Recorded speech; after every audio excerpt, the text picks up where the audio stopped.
comentábamos también en Noticias 24, el gobierno presentó la nueva política de migración y extranjería.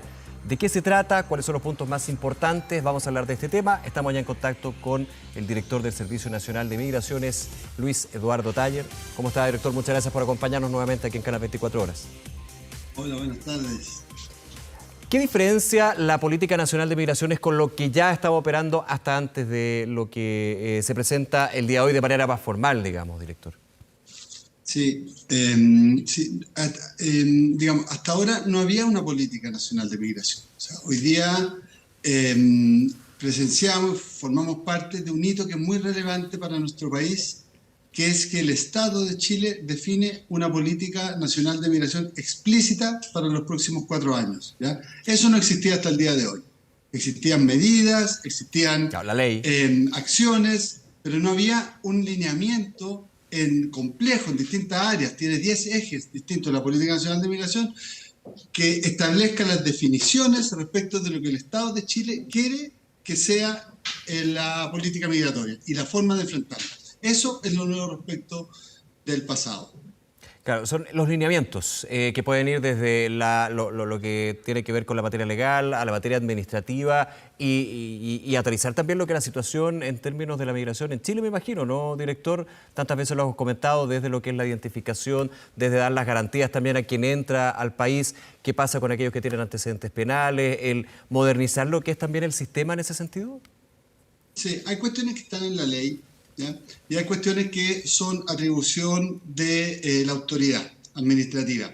En el caso de la Política Nacional de Migración que hoy día se presentó al país, es fundamental dejar en claro que la mayor parte de las medidas que se implementan, la mayor parte de las medidas que se ponen en marcha de manera inmediata y los objetivos son medidas que se van a tomar en materia de la autoridad administrativa. Vale decir, por una parte el Servicio Nacional de Migraciones y por otra parte los distintos ministerios y servicios alineados y coordinados por el Servicio Nacional de Migraciones van a implementar medidas en las distintas áreas.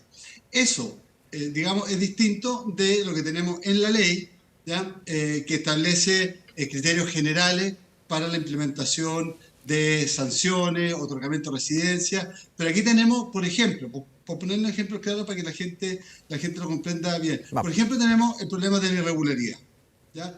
El país ha enfrentado en los últimos años una situación de descontrol de la frontera, de situación de irregularidad que ha repercutido en las vías cotidianas en los distintos territorios donde se han asentado o por donde han pasado flujos importantes de personas extranjeras. La ley puede establecer criterios para quien entra y quien no, pero la política nos permite establecer medidas, tomar acciones para que, por ejemplo, los colegios, los jardines infantiles tengan mayor capacidad para contener y para que la matrícula no se vea desbordada. Hay una bajada. También, hay una bajada, podríamos decir.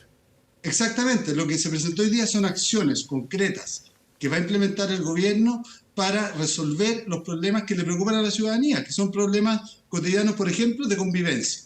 ¿Ya? Nosotros estamos presentando el día lunes una batería de 15 modificaciones legales que forman parte de la política, ¿ya? Y algunas están orientadas justamente a los problemas que se dan a propósito de la convivencia. Nosotros entendemos que las personas extranjeras que residen en nuestro país tienen que cumplir las leyes, pero también tienen que cumplir las normas de convivencia, y en ese sentido hemos presentado una iniciativa, presentaremos el lunes, una iniciativa legal que establece sanciones migratorias para quienes reiteradamente no cumplan con las normas de convivencia. Eso nos parece que forma parte de aquellas preocupaciones que tiene la ciudadanía. Y asimismo, la Política Nacional de Migración fortalece las capacidades del servicio para tener mejor información sobre las personas migrantes a propósito de este proceso de empadronamiento que estamos, por ejemplo, llevando adelante ahora. Sí. Déjeme quedarme en ese punto, director, que es bien relevante. Lo hemos conversado varias veces también con distintas autoridades regionales, específicamente del norte del país, cuando se dice que una de las tantas problemáticas que se da actualmente en Chile en términos de migración irregular, para ser más específico, es que no sabemos quién es el que entra al país.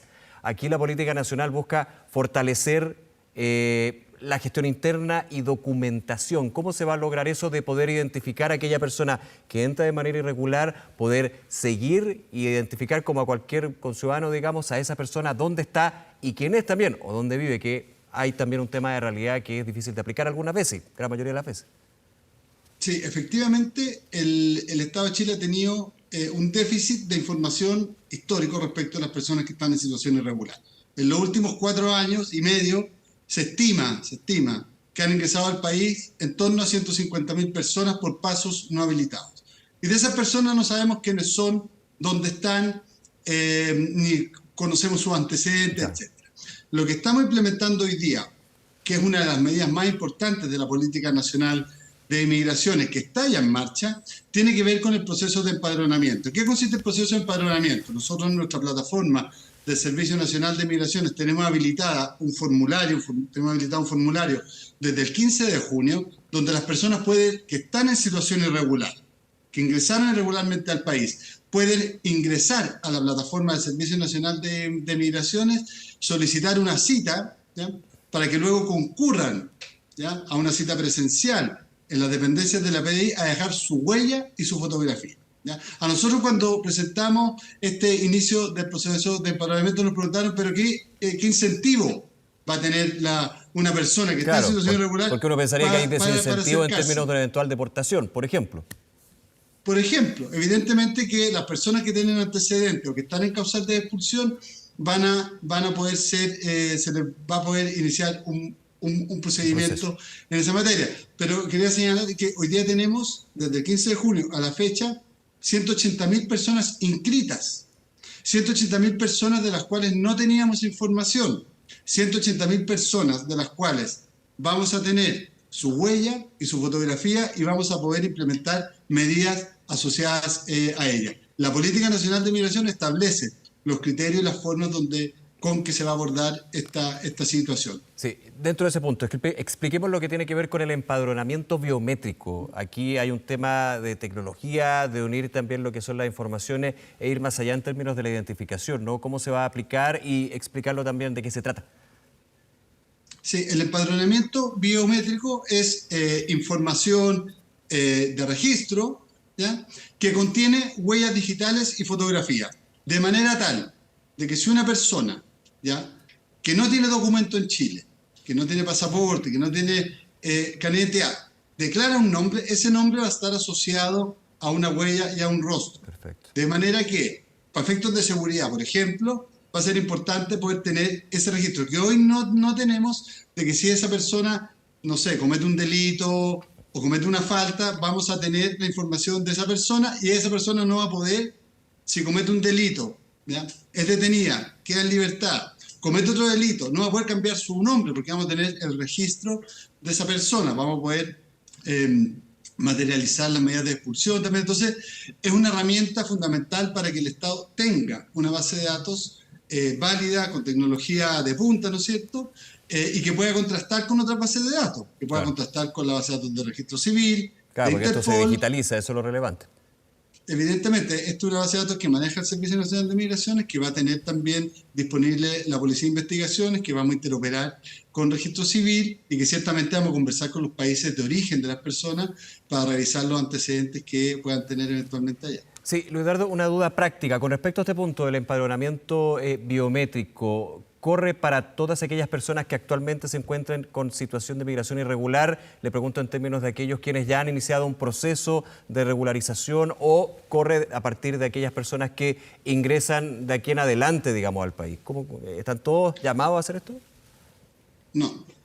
El proceso de empadronamiento está dirigido a las personas que ingresaron al país de manera irregular hasta el 30 de mayo, Ok.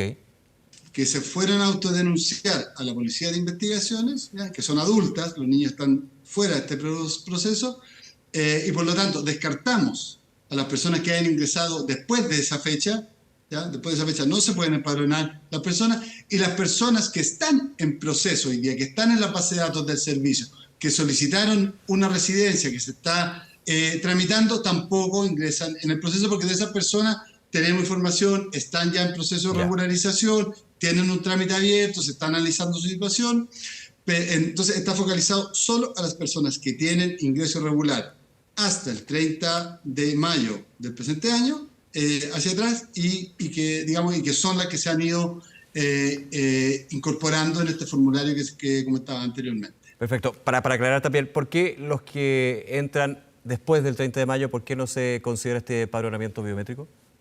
Porque nosotros no queremos generar un efecto llamada, nosotros no queremos que las personas vengan de manera irregular a empadronarse a Chile, porque eso sería contradictorio con los objetivos que tiene nuestra política, generar una migración ordenada, regular. Claro, sería un incentivo por parte del Estado de Chile para la migración irregular. Exactamente, nosotros tenemos que hacernos cargo de una situación crítica que ha vivido el país los últimos años, de ingresos desbordados de la frontera, donde ha ingresado gente de la cual no tenemos ninguna información.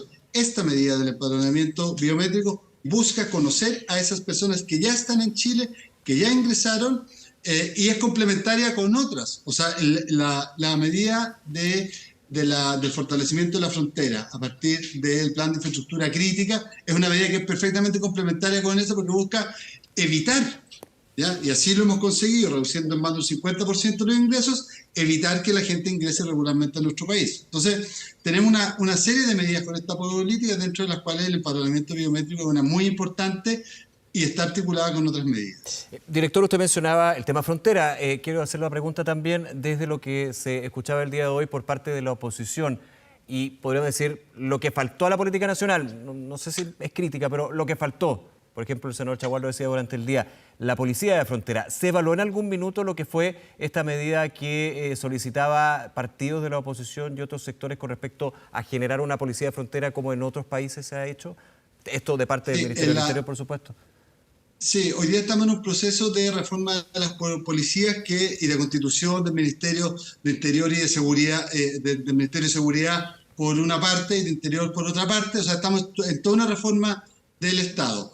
Tenemos, por otra parte, un avance en el sentido de que hemos pasado del decreto 265, que suponía una presencia de las Fuerzas Armadas en apoyo al trabajo de Carabineros en control de frontera, a la reforma constitucional que estableció el plan de infraestructura crítica, que establece que la presencia de las Fuerzas Armadas del Ejército en la frontera tiene otras atribuciones mayores para hacer control migratorio, y al mismo tiempo la Política Nacional de Migración lo que busca es establecer medidas permanentes de control de frontera. Claro, ¿ya? Como esa facultad de las Fuerzas Armadas, que es permanente por ser considerada frontera como una infraestructura crítica. Claro, evidentemente, pero ahí se requiere, a diferencia del decreto 265, infraestructura crítica, lo que ha tenido, por ejemplo, es formación y capacitación de funcionarios de la Fuerza Armada en función de control de frontera. Entonces, eso avanza en la línea de las soluciones concretas. Evidentemente que somos partidarios de que esta solución se pueda traducir en una fórmula permanente, y la política avanza en esa línea. ¿Pero se descarta así la idea de una policía de frontera especializada para este punto? No, en lo absoluto se descarta. Yeah. Y de hecho es muy consistente con la idea de un control permanente o de una solución permanente a la situación de frontera. La fórmula no está definida si es la policía, si es una policía especial, si es una rama de las Fuerzas Armadas, pero la disposición del gobierno es que hay una solución permanente a la situación de control de frontera, y se ha visto que la presencia de las Fuerzas Armadas efectivamente, con sus capacidades, con su mayor dotación, ha permitido reducir los ingresos irregulares. Sí, y muy importante porque también lo hemos visto con una capacitación para poder abordar la situación de migración irregular, que es bien importante eso, no es llegar y solamente generar un escudo o una situación de seguridad, es poder tratar realidades que son bien terribles, ese es el punto. Evidentemente, aquí en la frontera llegan niños, llegan víctimas de trata y tráfico, sí.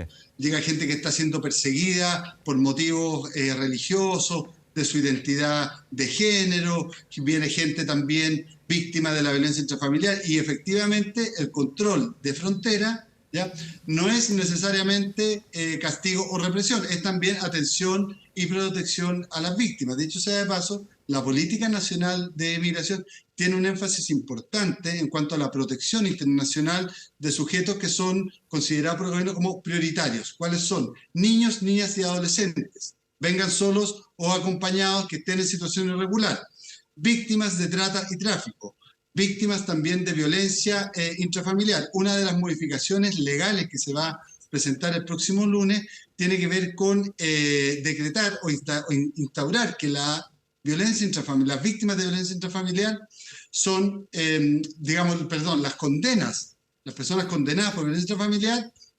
constituirá de ahora en adelante una causal de expulsión de nuestro país y una prohibición de ingreso, y asimismo se establecen mecanismos para que las víctimas de violencia intrafamiliar en nuestro país puedan acceder de una manera mucho más expedita a la documentación. Entonces hay una preocupación por los sujetos más vulnerables, porque entendemos que en el proceso de la migración hay situaciones asociadas a la seguridad, hay situaciones humanitarias de las que nos hacemos cargo, y hay también situaciones que tienen que ver con la eventual contribución que pueden hacer las personas migrantes al desarrollo del país. En esta política, director, ¿se agiliza? ¿Hay cambios, hay modificaciones con respecto a la reunificación familiar? Sí, efectivamente nosotros estamos trabajando ya en el Servicio Nacional de Migraciones con un programa que es Niñez Migrante, que lo que busca es agilizar y facilitar los procesos de otorgamiento de visa a los niños, niñas y adolescentes. La mayoría de esos niños, niñas y adolescentes entran dentro del registro de la reunificación familiar. Hay dos criterios que son muy importantes en la política y en lo que podemos entender lo que es el flujo regular de las personas migrantes. Uno, ¿ya? Necesidades de la economía y del mercado de trabajo. Entendemos que en los distintos territorios, en las distintas ramas de actividad que hay en el país, hay déficit de fuerza de trabajo porque hay trabajadores chilenos que no quieren trabajar en muchas labores.